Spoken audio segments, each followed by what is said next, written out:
Bonsoir à tous et bienvenue. Merci de vous informer sur France 24 et France Info. On commence donc par la situation humanitaire toujours critique dans la bande de Gaza. L'agence de l'ONU pour les réfugiés palestiniens appelle à l'ouverture de points de passage terrestres pour acheminer de l'aide humanitaire. La bande de Gaza où la perspective d'une trêve reste incertaine, la délégation du Hamas a quitté le Caire où se déroulent des négociations depuis dimanche. Le groupe estime pour l'heure que les réponses d'Israël ne répondent pas à ses exigences minimales. La correspondance de Claire Duhamel depuis Jérusalem. C'est dans ce contexte que Joe Biden devrait annoncer la construction d'un port à Gaza pour acheminer davantage d'aide humanitaire.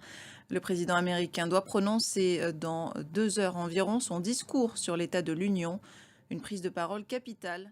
On en vient à la situation en Haïti, toujours extrêmement préoccupante. L'état d'urgence a été prolongé d'1 mois à Port-au-Prince, la capitale où les gangs armés sèment la terreur tout en s'en prenant à des sites stratégiques. Retour sur une semaine de violence avec Noémie Roche.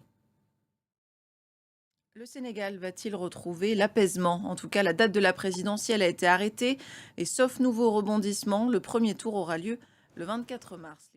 Régulariser l'intelligence artificielle, c'est l'une des priorités de l'Union européenne face à une technologie qui se développe à une vitesse fulgurante.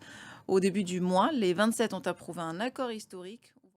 La journée internationale des droits des femmes ce vendredi. Les femmes exposées à la précarité menstruelle en France, 4 millions d'entre elles n'auraient pas les moyens de se protéger correctement durant leurs règles. Gaëlle Fonseca. L'information continue sur France 24.